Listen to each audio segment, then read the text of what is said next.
Hello and welcome to the Business Show podcast here on Radio Newark and in collaboration with Newark Business Club. I'm Simon Gabitas, one of your hosts, and I'm with my co-host, Michael Hardy. Michael, hello, how are you? Hello, everybody. Hello, Simon. Great to be here again. And we are also joined by special guests from our Newark Business Club committee. We've got Simon Shaw. Hello, Simon. Nice to be here. And Michelle Allen. Hello. Hi, it's great to be in the studio. And we'll be speaking to you shortly. Michael. Indeed. So what have we got coming up on today's show? I hope you know. I do. I've got it right here in front of me, Simon. Excellent. So we're going to be looking at last month's meeting highlights. Then we're going to be talking about the Business Show Big Quiz, which everybody's talking about in Newark Business Club. Everyone except for me. Then we're going to talk to Michelle and Simon to get a bit more information about their history with the business club and something about the businesses that they both run. Fantastic. We're then going to have the grant finder, so business grants from Newark and Sherwood, who gives a book. And then finally, we're delighted that the guest interview tonight is with our patron, Stef Wright from Gusto Group. Excellent. So, let's start the show. Go. So last month's highlights, Simon. What were the highlights last month? So our April meeting was sponsored by Optimum Safety.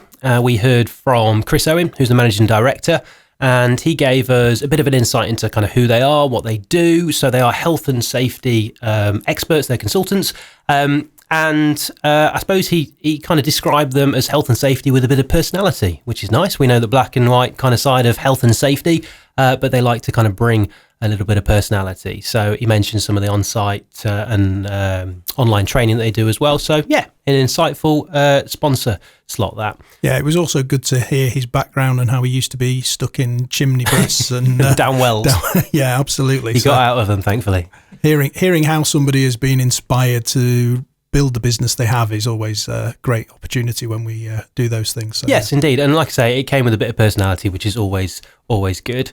We had another couple of guest speakers during the meeting as well. So we heard from the team from Newark and Sherwood District Council, their economic growth team. We had Neil and Elaine, and they were talking really about the Newark Towns Fund, some of the projects that have already happened, and really giving us a bit of an insight in where some of that money is being spent, which is always good to know. We heard from the Newark MP, Robert Jenrick. He gave us some updates and also answered some questions at the end of the meeting. And then we did our regular networking, so people got a chance to have a catch up and a chat. And yeah, a bit of a wrap up around some of the events that are happening in the area, which is always good to hear. And an action group update from some bloke in Tenerife, if I remember right.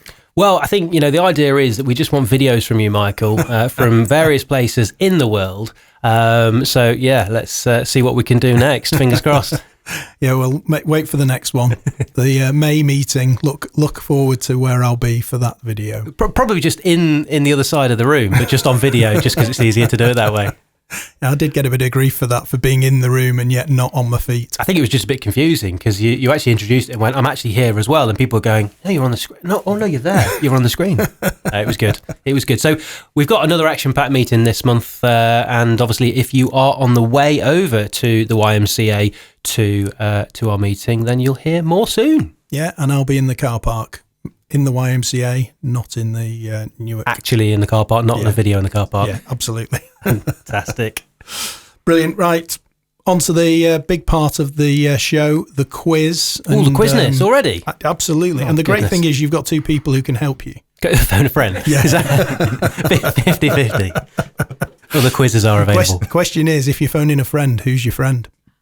Well, let's move on quickly. All friends. I'll phone you, Michael. You've got the answer. Okay.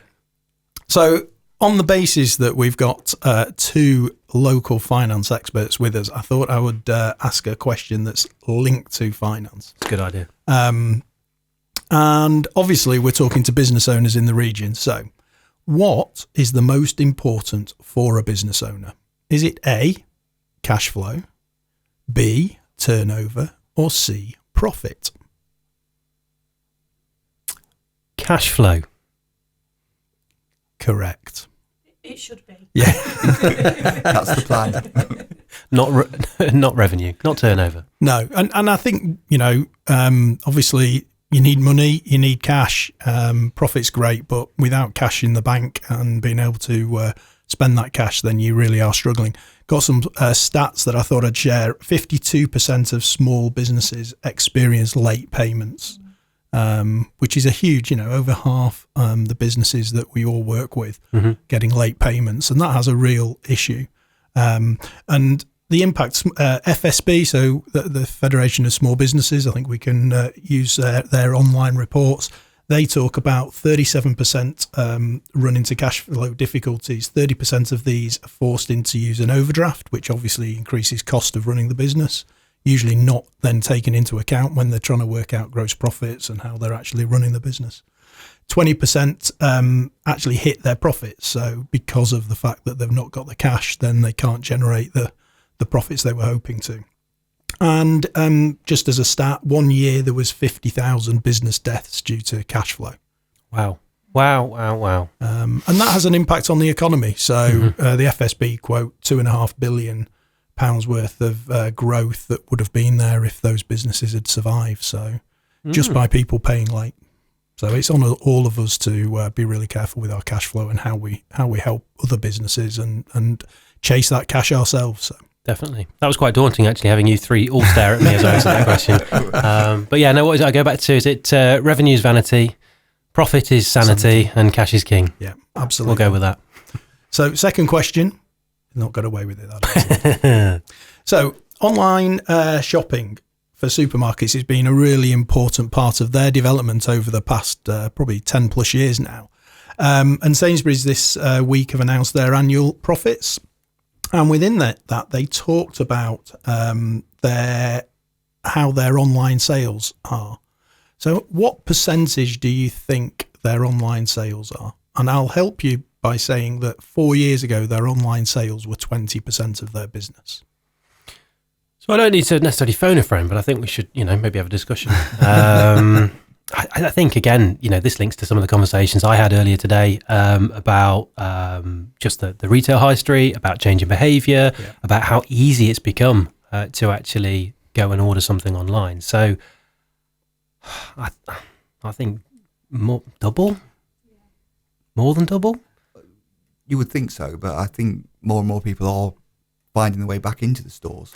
Yeah, and obviously, I guess people are trying to create that experience, aren't they? We were talking earlier. I was talking to someone earlier on about how you're going to get people back onto the retail high street, and I think it really is only if you can create an experience and a reason for someone to go in. But we are seeing shops decrease. We're seeing more express type shops pop up. So 45% maybe. What do we? I would go lower. Yeah. I don't know. I think it's definitely increased a lot. So. Okay, so 45%. 43. 43. Okay. 2. Their online sales was 13% of their business. No way. Yeah. Yeah, that's right, Simon. Yeah, I think I saw the news story, which is why. Yeah, the insight into that. I pick it up from the newsroom. I don't make these up myself, I promise. But yeah, so part of their thing is that they are trying to get people back into stores. The challenge for them is their grocery sales have grown by 9%, which is pretty healthy.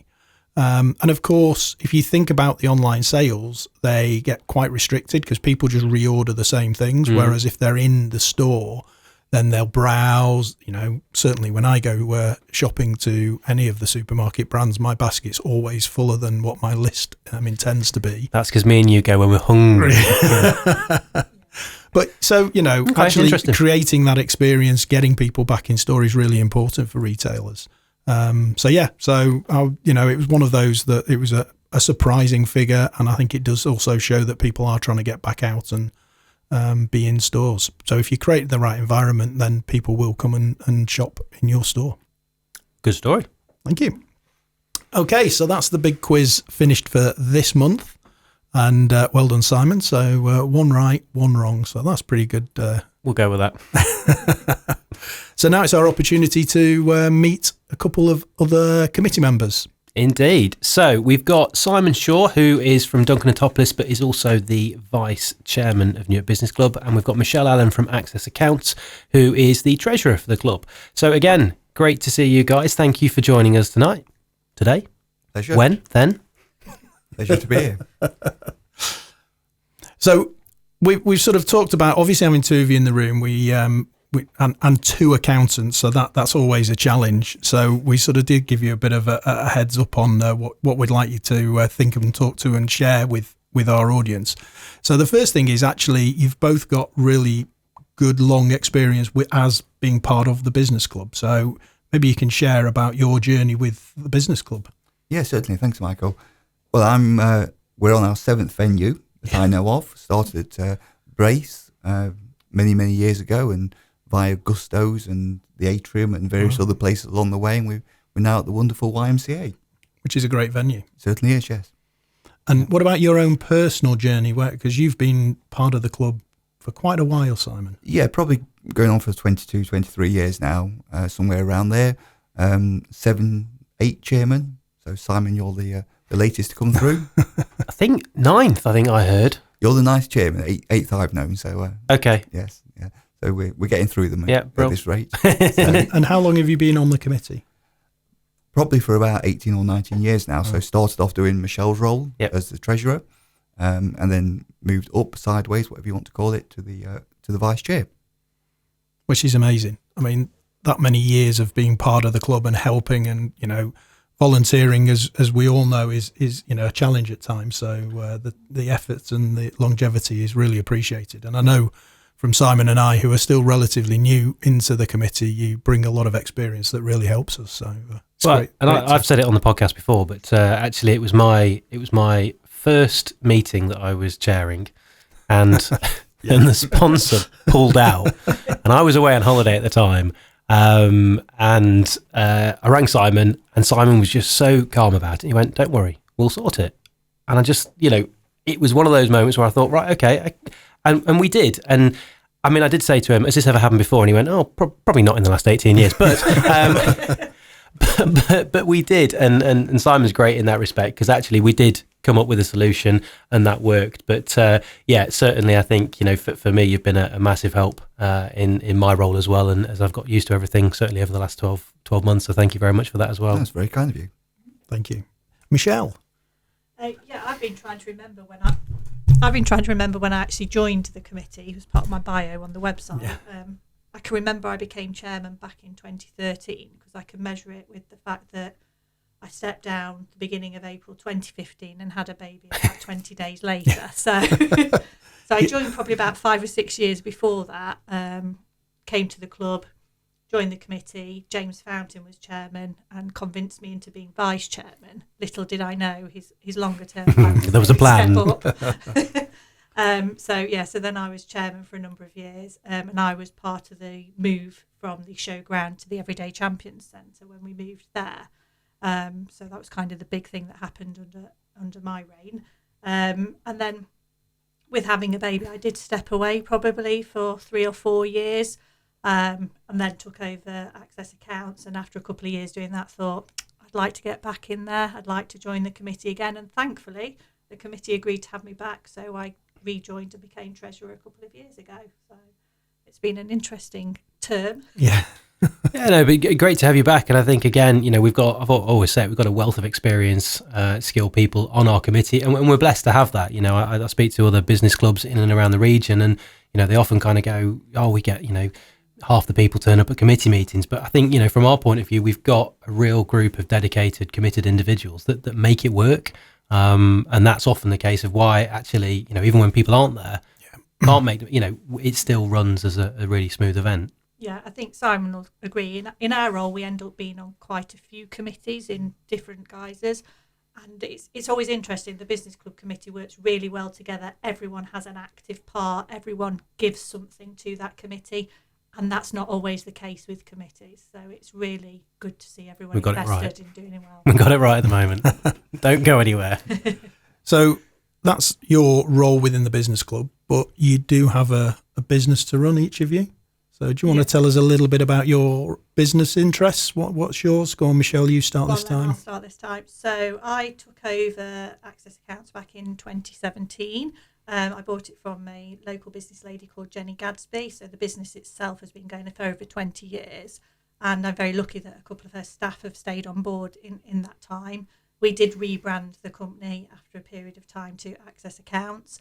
and I own it with my husband Simon, who is the only non-accountant in my business, but that always adds an interesting flavour to our conversations in the office, because sometimes we can get a bit stuck in the techie jargon, and we like to try and get away from that. But our base is we're an open door accountants. We family focused because we're family run. That's what we know. That's what we do. And I did that largely to be more flexible with my time, because, as I mentioned earlier, I had a little boy who is just turned 9, and it's about spending time with him while still enjoying the career that I spent a lot of time qualifying to do, and working with so many different businesses. And that's what's really interesting about being an accountant. We all know the numbers, the formulas, the reports we have to produce, but seeing all the different businesses in the local area and being a key part of what they do, and hopefully a key part of that success, it makes my job really interesting and exciting each day. Nice. Lots of variance. Absolutely. And lots of spreadsheets too.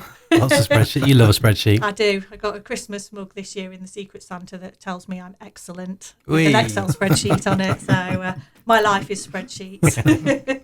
Brilliant. Thank you, Michelle. Simon?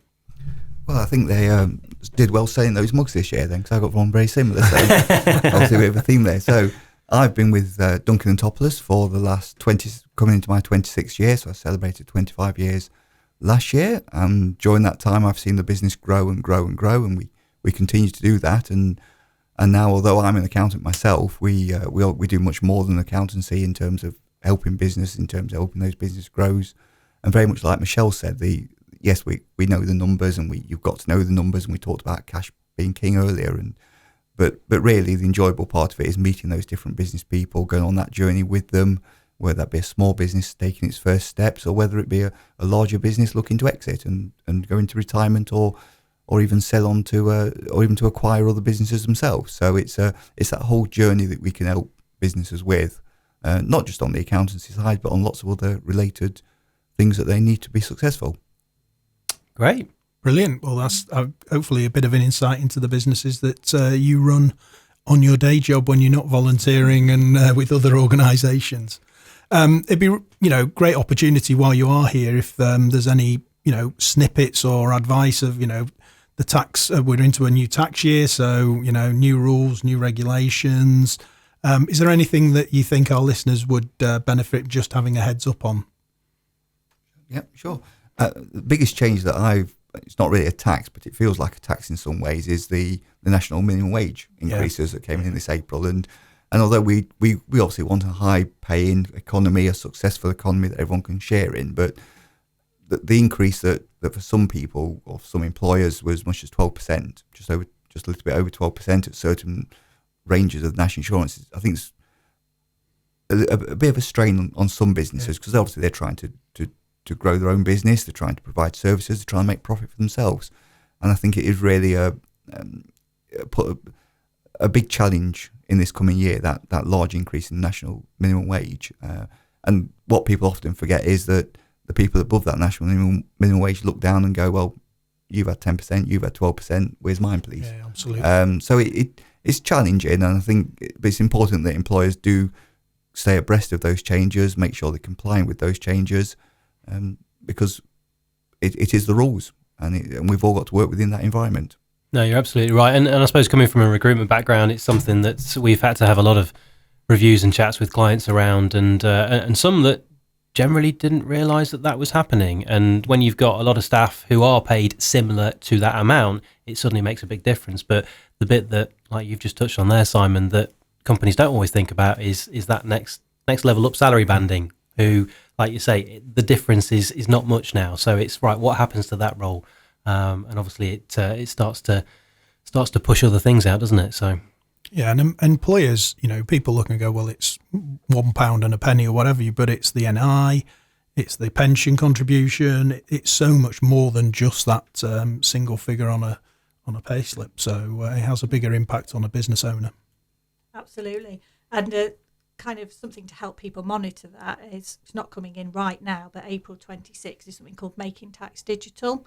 So you'll tend to find larger businesses have in-house accountants, bookkeepers, and much more regular management information, whereas your smaller businesses tend to do what they need to do to be compliant. And from April 26, they're going to be made to do that quarterly rather than once a year. But I think businesses need to look at that as an opportunity to get more on top of their finance records so that they can see how are these changes in costs affecting their business throughout the year. But the software offers so much more. So especially for trades, for example, you can use the app to do a quote while you're at the client's. When you finish the work, they've accepted the quote, you invoice them and they can pay you on the card. So it helps with that cash flow as well. So whilst it's a mandated change for businesses with turnover of 50,000 from April 26, there's so much more around that software and so much more capability that actually embracing that change early can help your business to grow and be aware of cash flow issues before they hit and become severe. So I really think that's something that businesses should start to look at getting on board with sooner rather than later. Yeah, great advice. And as we touched on earlier on, it is, a huge part of the business and you've got to be on top of it. Absolutely. And like Michael said, so many businesses fail because of poor cash flow management rather than not making a profit, because profit is on paper. Cash flow is what's in your bank account, the real stuff that we all have to deal with day to day. Yeah, and it's not because they've not got a good product or service. It's just mismanagement sometimes, or just not being on top of some of that. Absolutely. And, like I say, being able to get your cash in quicker can make such a difference. Yeah. Busy people and sometimes chasing invoices is a job they don't like to do and don't quite realise the impact. Absolutely. And whilst me and Simon love doing bookkeeping and accounts and stuff, I find with most business owners it's the bit they really don't want to do. So yeah, I'm off to go and run a report on my software later on. Then. Quick. Yeah, and I'm sure we've all seen businesses where they go, I've made a really good profit this year and my cash is really low, and it's that balance, isn't it? Yeah, I'm sure Simon will get asked this a lot. Why do you say I've made all this profit? Where's the money? Where's the money? Yes, and we spend a lot of time explaining that one. Brilliant. Well, really appreciate you joining us this evening and sharing a bit of your own journey with the club, a bit about your businesses and some advice for our listeners, which is fantastic. Thank you. Thank you for your time. So next on our list, Simon, is our grants. Business grants? Yeah, which very kindly provided by Will Parkinson. Still working on a jingle for that though, aren't we? Yeah, we are. But so Will at the council, Newark and Sherwood District Council, who've got access to loads of grants. They've got software that can help people find grants. And he's given me 3 different grants. Might be interesting for you guys. Might be something in here that maybe one of your businesses that you look after might find these interesting. We've certainly found that, haven't we, Simon, over the first few months of this. Well, we didn't know about some of them. Exactly. And then, of course, we've told people have said, I didn't realise until I heard it on the business show, and now I can use it, or I can actually, apply for it, which is great. Yeah, and Will's had people applying for it, which is fantastic. So it's obviously working. So the first one today is Get It Made Women in Engineering Grant. So there's £5,000 worth of support for female-led an enterprise operating in the UK engineering sector to help the business scale up production progress to the next level. It's a £5,000 support that can be used when ordering any Get It Made manufacturing services. So the purpose of the initiative is to support female-led engineering organisations, both financially and with expertise. And the grant will work closely with Get It Made engineers to accelerate their business. Great news is it's for businesses that are fewer than 10 people. So quite often you hear of these things where it's over 5 and bigger companies, and have a clear goal or mission for the product or the company. They're a London-based manufacturing services company, Get It Made. So £5,000, as with anything for that type of business, will be interesting. The second one is ANS Ambition Fund. Now it's quite interesting because my first question to Will was, who are ANS? We're none the wiser, but that's fine. That's fine. They're offering funding to help SMEs in the UK drive businesses forward into the digital world, moving to cloud using serverless technology, implementing a new CRM. The fund must be used for ANS services. There's no maximum amount that can be asked for, but each project may vary in funding depending on its size and ambition. UK businesses with less than 300 employees, so again, into the smaller area, which is, I know some people will be listening to this going, 300 employees is small, but believe me, it is. And they've so far made £2 million available for the fund, so decent chunk. So again, all of these will be more than happy to put you in contact with the right people. So we just need to find out who ANS is now. Yeah. And what their services are. What is it? Answers on a postcard. We'll try and put it in the link on the social media stuff. And the final one is the Eaton Fund, grants for artists. So small grants available to support visual artists residents in the UK making one-off purchase. Grants are around £350 for painters, potters, sculptors, photographers who need support for one specific purpose in purchasing one item. The Eaton Fund is a charitable trust that was established in 1954. And to make contact, it's admin@eatonfund.org.uk. But again, so again, artists, local artists, anybody knows. That is really interesting. I think so. A meeting I was in earlier on today, actually, I was part of the Newark Town Board and some of the funding that's going on, and we were talking to consultants. And one of the bits of feedback came back was actually the amount of people in Newark that are involved in craft, that are involved in art. So actually, that's an interesting link. I didn't realise maybe there was as much, but when they've done some of their consultancy work, when they've done some of their research, that's something that's been flagged up. So hopefully something people can take advantage of. Absolutely. And with all the grants and many more, please contact Will Parkinson at Newark and Sherwood District Council. He's got a wealth of knowledge and all at his fingertips. Thank you to Will again. Absolutely. So I think it's time we say goodbye to Michelle and Simon. So I think we've got Stef waiting to join us. So really appreciate you guys coming along. Yeah, thank you so much. And thank you again for all the stuff that you do for us at Newark Business Club. Okay, that was a great session with Michelle and Simon. Really enjoyed that. So on to the one of the things that you brought into the club, Simon, which was Who Gives a Book? And so talk us through which book you gave away last month. So we gave a book away called It's Tough at the Top. It's the No Fibbing Guide to Leadership. And that was a book that was recommended by Louise Sinclair from Bowman House Hospice Care. Louise actually recommended that book quite a few months ago, but we've had that much of an influx of people recommending books, giving me books, as I mentioned before. So yeah, it was great to give that book away. That was won by Jack Tyngate from Quick Task. Yes. So again, the idea with that is that if he reads that book and he thinks there's value to other people, then he can pass that book along to other people as well. And is it true there's Simon Gabitas book library opening soon? Should be. I have got, well, in fact, I have said at the May Business Club meeting, I have mentioned that there may be more than one book being given away. So watch this space. Brilliant. Great idea. Really engaging. So well done for bringing that to the as part of your chair. Good stuff. As you say, I've just got loads of books in my office right now.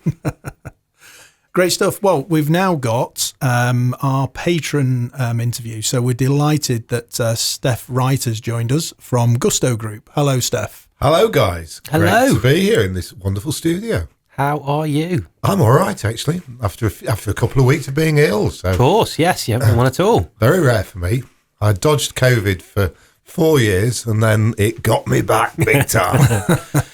But so I suppose first off, thank you so much to you and obviously the team at Gusto Group for being involved as a patron sponsor of the Business Club. We're in the second year of offering that out as patron sponsorship. So yeah, thank you again for getting involved and being more involved in the Business Club as well. Well, the Business Club, goes right the way back to, I remember those very, very early meetings with Phil Staples and the few people that met up in a cafe.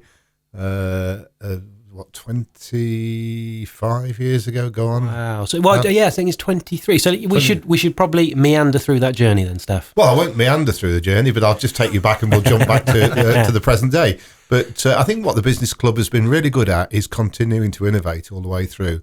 So it obviously started in, I think it was Braith's Cafe, and then moved to Gusto's venue. So we hosted it for quite a few years, and that allowed it to sort of move on to the next level in terms of being in a venue. And then it outgrew Gusto's venue, and then it moved on and moved on with different chairs.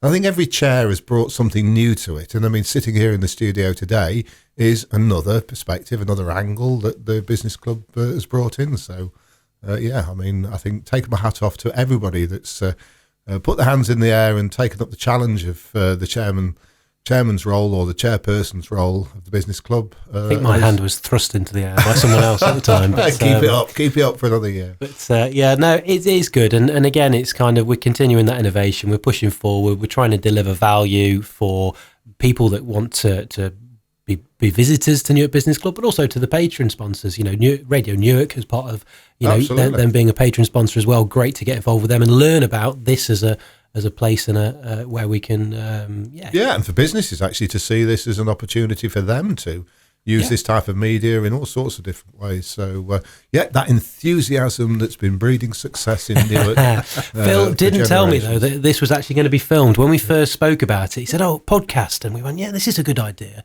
And then we got here and there was 3 cameras and me and Michael went, really? But no, it works. And actually, I think through that, there's lots of people that mention that they've seen this via YouTube, and I go, it's not a space I would naturally go to listen to a podcast, but actually I've started to discover other podcasts through it as well. So, learning journey for me as well. Brilliant. Absolutely. So you were right back at the beginning of the business club, but what business were you running in those days, Stef? Because your business history is equally long and varied from previous conversations we've had. Did we get to talk about you being a DJ at one point? Well, that was the start of it all. In fact, that was the Gusto's venue was almost that lurch back into can I be a DJ again? So there's no clubs, nightclubs or radio stations that were going to book me as a DJ. So I had to create my own venue in Newark. DJ Gusto at Gusto's. That's the only thing I could do. And so I suppose my main business, as it's been all the way through, has been construction and development. And then Gusto's venue was a change of direction. We'd actually developed a business called Party Time. Yes. And so through Party Time, we were doing all sorts of stuff. We did massive firework displays. We did party to a party nights. People will remember those at the showground. I remember, the key sort of years there at the showground. We were probably putting on parties for 3,000 people. Wow. Over the course of Christmas. I didn't realise that. I've been to so many of those parties. Yeah, we organised all those. Wow. We created that sort of party to a party thing.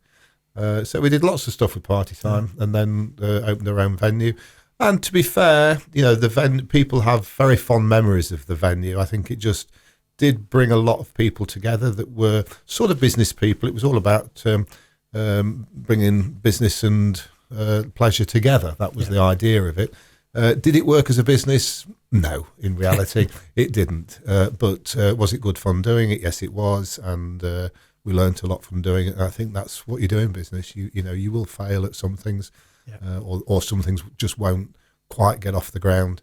But it doesn't mean it's not a good thing to do. You learn from it and you move on to something else. Yeah, well, I think, last month we had Lucy Painter on, didn't we? Yes. And Lucy was talking about that tenacity as an entrepreneur, that kind of skill that you kind of need, really. And I kind of think about my business. We go down the hallway in our business and we've got the quote, I get knocked down, but I get up again. You're never going to keep me down. And I kind of walk past that every day, again, thinking that, because we've got to move forward, roll with the punches, however it goes. And actually, you come up with an idea, does it work? And you tend to find that most of the successful entrepreneurs have got other businesses that didn't work, and that's how they've learned. Absolutely. So we won't dwell on the DJ. Party Time. What was the genre? But DISCO. Disco. Within your, you are engaged in a lot of different businesses in a lot of different sectors. What joins them up? What's the thing that knits them together from your perspective? What gets you involved in businesses? I suppose the thing that always excites me about any business is the opportunity to innovate in that sector. So you get into a sector, we got into manufacturing and didn't necessarily jump into manufacturing by choice. We were having a product made for us by a company called Rotatech. Yeah. We were a manufacturing company based in Claypole. And they went bust, and so we were in danger of losing that potential to have our product manufactured by them. So we ended up buying the company out of administration. It had about 40 staff at the time, and over the years we've managed to grow that business. We've got 120 or more staff now, across 2 sites, another factory in development at the moment, and it's a successful business. And we're rotational moulders, but we're innovating now in a quite a complicated sector, and doing some amazing stuff and working with some really interesting clients. We've just launched a project with Octopus Energy. Right. So we've developing their casings for air source heat pump systems. So all sorts of products, all sorts of innovation. So I suppose, just coming back to your question, the theme that gets me out of bed is innovation, is how can we innovate? But sustainability is at the heart of that. So it's innovation, but innovation that sort of connects the business to a purpose. Businesses are there to make money. They have to make money. They have to be profitable. But if it's just about making money, then I would get very easily bored with the business, because it's not actually doing anything other than just generating profits for its shareholders. If the business is innovating, coming up with new ideas and breaking new ground, and if that new ground it's breaking aligns the business better to its impact on the environment, to its impact on the community, then actually it's delivering more than one thing. So it's about people, planet, and profit. Fantastic. Nice. And I know, I mean, sustainability is something that's sort of all around us, in personal as well as business. And for a lot of small businesses, it's quite scary, because they talk about it as a cost, as a barrier. But you look at it from the other end of the telescope. I think you have to look at everything as an opportunity. Yeah. If you look at it as a barrier, then it's got a cost attached to it, and then what's the purpose? What's the point in doing it? If it's just going to cost your business something, and you can't actually imagine how that's going to bring value to your business. And I think the word ESG is a word that is probably 5 years ago wasn't really used that much. I think what happened through COVID is that a lot of people started to make, a lot of consumers started to make decisions as to who they were going to buy from, and they started to base those decisions on the environmental and social benefits that those companies brought. And I think a lot of people are now jumping on the bandwagon, but it's a good bandwagon to jump on, but you have to do it properly, and you have to do it with credibility to make their businesses more aligned with environmental and sustainability goals, and then hopefully see commercial benefits from doing that. Obviously, if you're saving energy within your business, it's going to save you money, so it makes sense to do it. If you're saving waste, you're saving money. So there's lots of individual little benefits that you should get from just being more thoughtful about the way you run your business. Yeah, absolutely. And you said, consumers are more aware now and are looking at who is making a difference and who is... As are staff who are choosing to go and work for companies. If you're going to work for somebody, a lot of people are driven by what's the purpose of that company and what's the, am I going to enjoy working for that company? Not I'm just going to make an extra, few quid. No, absolutely. I guess just talking about doing it properly. So you, from a Gusto perspective, recently went through that B Corp piece. Can you kind of give us a bit of... Yeah, B Corp is almost like the gold standard for people, planet and profit. It's a really tough process to go through. It took us probably 2.5 years to get our accreditation, so it's not something that you can do. It's not something you're going to lightly. You've got to want to do it. Right. You've got to sit there and think, right, I want my business to have a purpose, and then you've got to really understand what that purpose is. So you've got to focus on how your business impacts on your staff.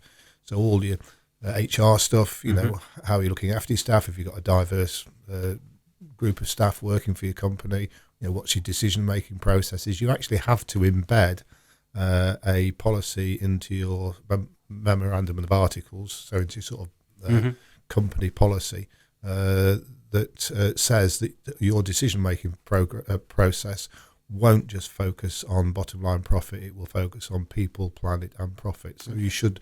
Every decision you make for your business should be aligned with B Corp. Now, why would you put your business through all that pain? because it is a painful process, and you have to pay each year to be a member of or to have your B Corp accreditation.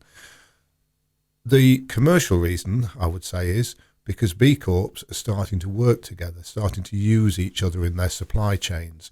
They're starting to promote B Corp as a place for customers to go. So, if you see the B Corp accreditation stamp on a product, then actually that's the product that a lot of people are starting to choose to purchase. So I think the B Corp movement is a far more powerful movement than just having a ISO accreditation or some other accreditation says that you've done these good things or you've got some good systems within your business. I think the B Corp movement is quite clever in the way that it's actually going to add value to businesses, and it's growing phenomenally. I mean, there's over 2,000 B Corps now in the UK, 7,000 or more in the States. Some multi-billion-pound operations are B Corps, down to small lifestyle businesses that are B Corps. So it's still a big small movement. enough to be a real differentiator for you as a business, and I guess linked to Michael and I talk about this on some of the podcasts and values. So you kind of talk about values of the businesses that are buying from you, and actually if they align with what you're trying to achieve through that, then that's a real kind of standout. Oh, right, okay, they're doing it differently, they're thinking about it differently, I want to get involved with that. So we've started to use a company called Shakespeare Martinet, or a legal practice. They're a B Corp. Right. They came to us because we're a B Corp and they wanted to work with us. We looked at them and thought they'd been through that whole process and went, can we sit together and talk about how hard that? No, well, it is a bit, because you sort of understand each other. You know what each other's been through. And then it was quite interesting. I was just having a chat to them the other day. They've got a new office in Lincoln, and their new office in Lincoln is near the railway station. They said, we try to put all our offices next to railway stations, so that all our staff can not come in the car, they can just jump on the train and come to work. And we can link that back to Michael's favourite subject, trains. Trains, oh yes. So it just is their decision making on where they're going to put their office is going through that same process. How's it going to benefit environmentally? How's it going to benefit people? If their staff don't need to have a car, they can come to work on a train. Perfect. Incidentally, your office is also next to a train station. Pure luck. I doubt that somehow.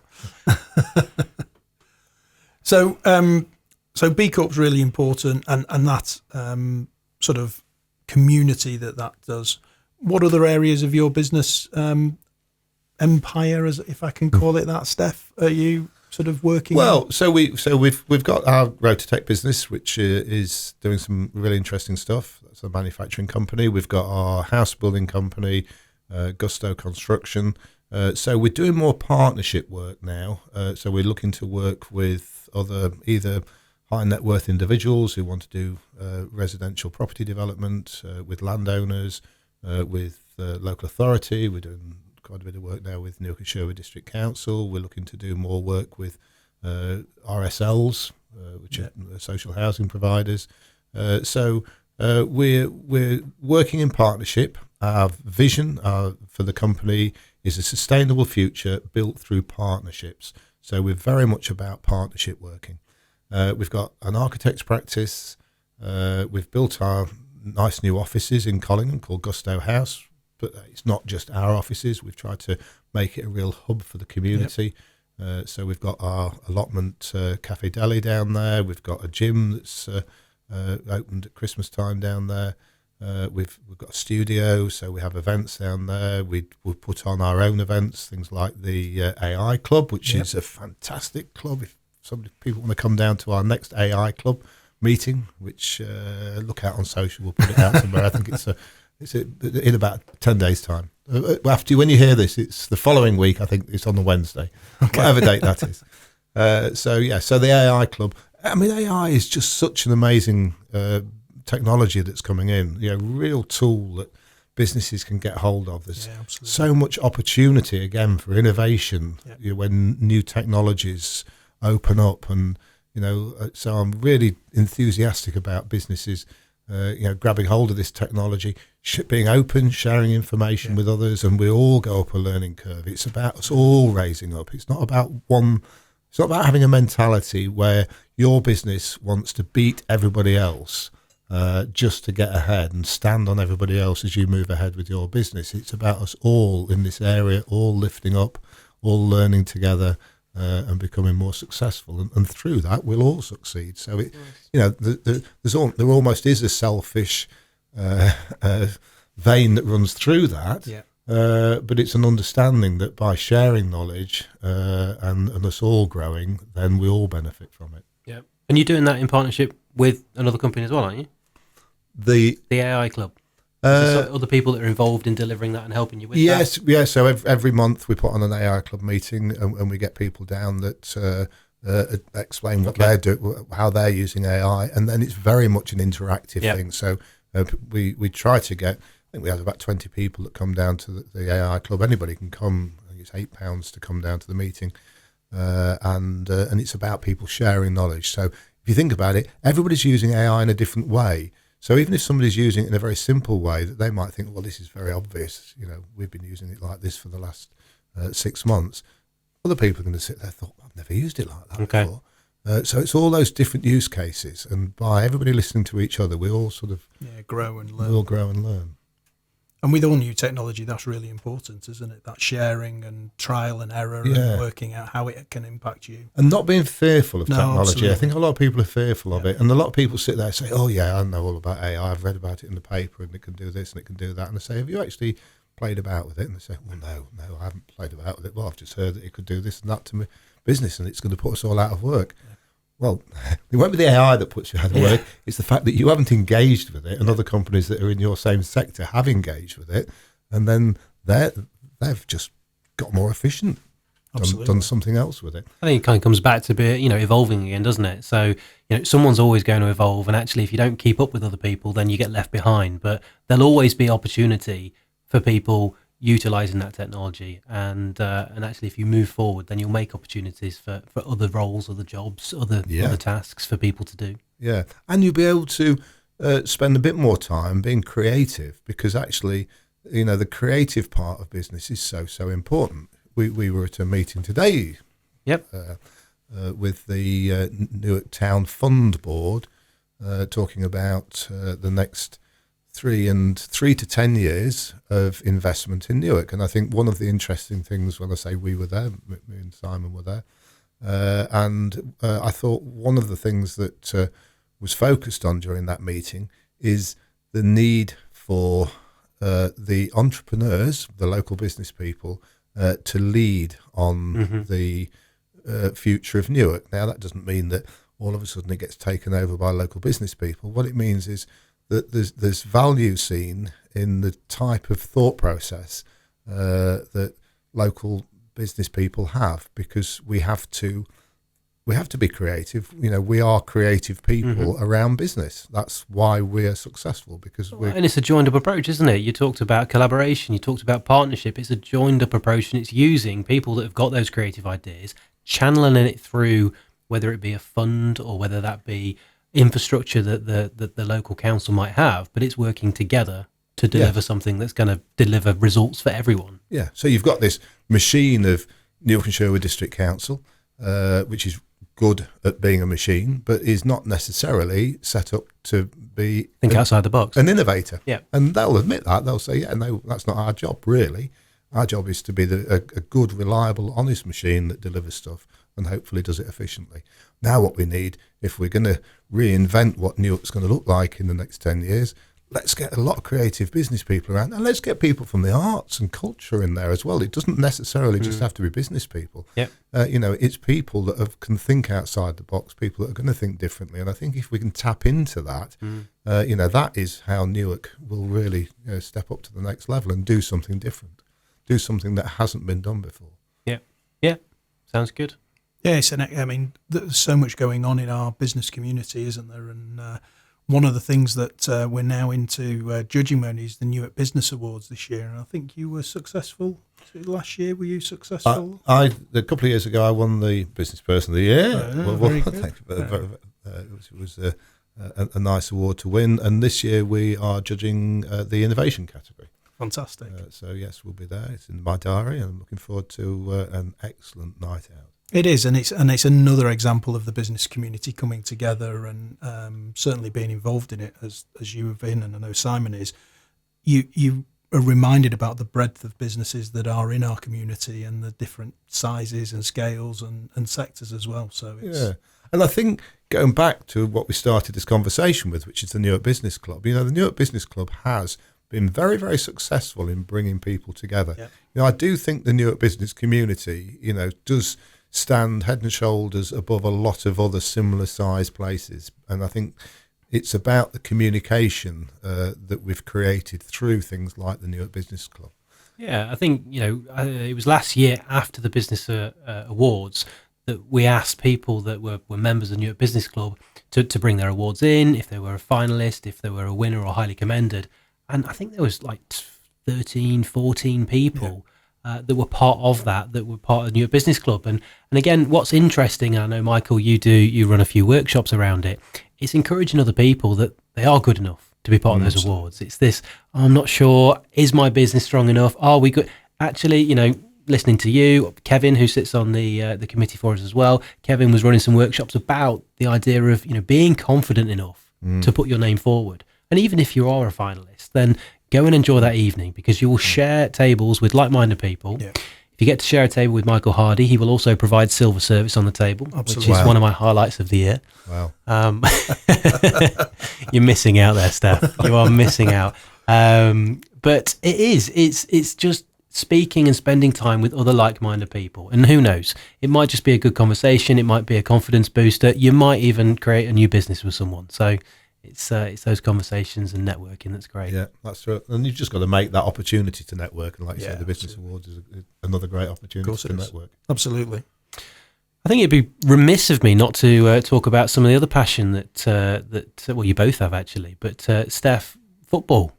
Football. I mean, there's all sorts we can talk about with football. We can talk about some of the past with Lincoln City. We can talk about some of the stuff that you've been doing more recently. I think, we were, again, touched on the meeting that we were at with Newark Town's board earlier on, and actually talking about the provision of sports for all, really. And this is for adults playing sport, but this is also for youth, and something that I'm passionate about. People that have listened to this podcast before, I've mentioned that I currently run an under-11s football team, so it's something I'm passionate about as well. But we were talking about, I guess, your link in with that, your link in with the provision of sports fields or sports pitches in Newark as well in the future. Yeah, so I got involved in football many years ago at Collingham, actually. Okay. Not as a player, so I've never been very good at playing football, although I do play walking football now and enjoy it thoroughly. So yes, that was the first time I got involved sort of in a business way around football. I was a sponsor at Collingham Football Club 25 odd years ago or longer. And enjoyed it, and then got involved at Lincoln City, and Lincoln City was going into administration, and so I got involved, invested, and became a director and chairman of Lincoln City Football Club, and sort of learnt a lot about the professional side of running a football club and the challenges. And I would say learnt a lot about business through doing that. Okay. If you ever want to be in a business where your business is evaluated every Saturday afternoon at 3:00, doesn't matter how much effort you put in that week to build a crowd and make everything really work, and then everybody sits there and sees that amazing product that you've delivered on the pitch, which you've got nothing to do with as a chairman, because you haven't decided which team you're going to put out, and you see your team being thrashed 3-0, 4-0, and you're just sitting there thinking, "Wow, that's so painful. All the work we've done, and this is the product that people come and see." But we had some great years there. We got into the playoffs 5 times. Never got promoted as chairman of Lincoln City, but I didn't get relegated either. And learnt so much, and left it, I think, on a very good footing. And they've just last Saturday missed out on playoffs that could have taken them up to the championship. So, I think Lincoln City is a good example of a community-focused club that's being successful, that continues to be successful because there were very good foundations put down, and I'm sort of proud to have been part of putting those foundations down 20 odd years ago. I was a sponsor of Newark Town Football Club for 10 years and supported them. all the way through, and was involved when Newark Town got promoted from Step 7 to Step 6, and then got involved in which was FlowServe, and we managed to bring FlowServe back to Collingham, changed the name to Newark and Sherwood United, and trying to do something. What we're really trying to do is to create an opportunity and a structure for a club that could actually climb the pyramid. And you have to have a slightly different mindset than just running a sort of development club with. You have to have a focus on the business side of it, and that's very much what we're focused on with Newark and Sherwood United. It is like a business plan, isn't it? You've kind of almost got to go with that end goal. What are you trying to achieve? And that might be a number of seasons away. But actually, if you don't think about that now, I've seen it so many times where you get promoted. Right, what have we got to do now? Well, you've got to have some floodlights. Oh, right, okay. What have we got to do now? Oh, we've got to put more seats in. And actually, it's not fit for purpose. So I suppose identifying land, identifying a stadium, I suppose they're all the sort of things that, will be that end goal, won't they? Absolutely. And it's also about getting the council very much on board with it and making them realise the benefits that can be delivered through sport and through grassroots sport, and the benefits of having a club that can climb the pyramid in terms of the pride that people feel in the town. And I think, again, going back to what we were talking about earlier about businesses all rising up, we all need all the football clubs to rise up. It's not about one club just running away from everybody else. It's about all the clubs rising up, and I think we're seeing that in Newark. We've just had the playing pitch strategy document signed off by Newark and Sherwood District Council, which means we're going to get 5 new 4G pitches across the district, 2 of which will be in Newark. But obviously headaches along the way. So Newark and Sherwood United, I've been involved now for 2 seasons, and Michael's come on board and is sorting us out commercially, and a real asset. You need a few of you to get on board with it, and we're always keen to get other people on board. So if you're listening to this, come on board, be a sponsor, get involved with us. We're going to be moving out to Harrowby next season, so we can't even play within the district now. There isn't the facilities. Collingham is sort of outgrowing their capacity to have us there, unfortunately, and we've talked to the YMCA. They've got no spare capacity, so we're going to move out to Harrowby for a period of time, and then the idea is we'll hopefully come back, and we're working on this project that will hopefully deliver a stadium for Newark and allow Newark to rise up to the next level and climb that pyramid. Exciting times ahead. Always exciting football, isn't it? It is. And that thing of bringing the community together, the football community, we've talked before about, we want the action on the pitch to be competitive, and off the pitch we want to work together with other clubs in the community so that we all benefit, and that piece of growing together and improving the what is offered to sports fans in and around Newark and Sherwood, which we can see. We can see we've got Newark Town in the playoff final. We had a great end to the season under Romain, and obviously we're only 12 months since we won the Nottingham Cup. We've also got Southwell doing well, Collingham. So there's lots and lots of local clubs all rising through. So, which is what we want. It is, and I think, again, coming back to the youth piece, it's good because you want that aspirational piece. You want somewhere where the kids are going to go, I want to play for them when I'm older. I want to work with them. And I think that's really, really important as well for and having those kind of gateways and pathways through as well. Part of the Towns Fund focus is giving them a place to actually learn and develop within the sports academy as well, because obviously, playing professional sport is very elitist. Even at sort of Lincoln City level, there's not many people who make it to that level. But there is a huge amount of roles and opportunities to work in sport at so many different levels. And what part of the plan and part of what we want to do is deliver an academy that can train people so they can go and have a career in sport, even if they're not on the pitch playing. Okay.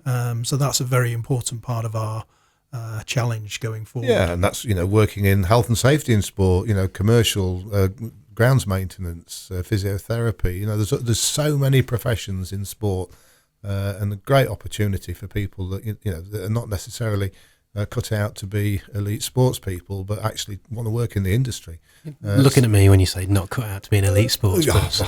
You are I think in this room you probably is. We've all got levels.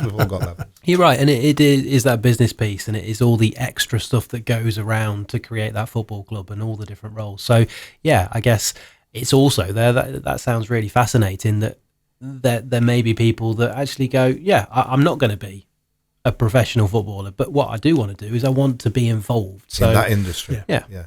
And the one thing, again, we could go right the way back to that thread: sustainability. So the football industry is only just starting to get its head around the role that it will play in a move to a more sustainable economy, and the important role that it can play. And so what we want this academy to do is have sustainability very much at the heart of it. So if we can develop individuals that understand how to deliver sustainability across all the different aspects of working in the professional sports industry, then those people, I think, will succeed going on and working all the way up to the Premiership or whatever level of clubs that they find jobs in. And if they can be born and bred in Newark and developed in Newark and working at top level clubs across the UK and across Europe, then I think we'll have created something amazing. Absolutely. Excellent stuff. No, fascinating chat as always, Stef. And I come back to the fact that we thank you for being involved, you and the team at Gusto Group, as a patron sponsor for the Business Club. So thank you very much for being part of this podcast today. And I think we're nearly over. We just got to tell people about what's happening at this month's meetings, in the May meeting. Well, people are probably on the way to the meeting. They're probably at the meeting now, to be honest. But a lot is happening at the meeting in May. So our meeting is sponsored by the team over at Ringrose Law. So we're going to be hearing from some of the updates, a bit of an overview of the business. Some of the people will know the business from Newark, but there's other officers, and they'll be talking and giving us an overview there. Daniel Otten will be announcing the 3 charities that will talk at the meeting afterwards. And then again, I think I mentioned who gives a book. Well, we're going to give more than one book, but stay tuned. Go to the meeting if you would like to get one of our business books as part of the giveaway. Then please join us at that meeting. And then we've got some talks from Newark Town Centre Partnership, and that's going to link into the Newark Town Board. So after our meeting, Steph, I managed to collar some of the people involved in those decision making, and I think the key there was also they're looking for feedback on projects to create that long list. So what I thought would be good is, well, let's ask 80, 100 people who are going to be in the room for some of those projects. So I think Matt Lamb and some of the team from Newark and Sherwood District Council are going to be asking people for their feedback. And, the idea is that, rather than just tell people what's happening in our town, they can help shape what is going to be happening. So that long list will go into the board and it will be considered as some of the projects that some of that town's fund money can be spent on. So fantastic. Exciting stuff. Brilliant. Well, another one has flown by. Is that episode 4? Is it 4? I think it's 4. Yeah. Phil's nodding in the corner. He's had to put up with 4 of these. So yeah, it must be. So I'd just like to finish with a quote, if I may. So I've picked one out that I use quite a bit, and it's a Steve Jobs quote. So Steve Jobs was always good for a quote. And he said, you can't connect the dots looking forward. You can only connect them looking backwards. So you have to trust that the dots will somehow connect in your future. You have to trust in something, your gut, destiny, life, karma, whatever. The approach never let Steve Jobs down, and it's made a difference in his life. And if we all think about how we've got to, for us 3 to be in this room today, and we think back to the journey, and think back to you maybe as being a 16, 17-year-old, would you really expect to be sat here today and have done and achieved and failed at what you've done? I think the answer is no, certainly from my perspective. But what you have done is they will all have been part of your journey and made you the person you are. So don't get too hung up about trying to focus on lots of dots going forward. Make sure you make the most of what you're doing now, because it will impact the future. Nice. Yeah, that's profound. I'm never going to look at a dot to dot the same. No, really good. And thank you for that. Good ending to the show. Great stuff. Thanks, Simon. Been a blast as ever. Indeed. Steph, thanks for Thank coming you, along. guys. Very you all. professional. Do give up the day job and become professional DJs. See you all next month. All Thank the you. best, guys.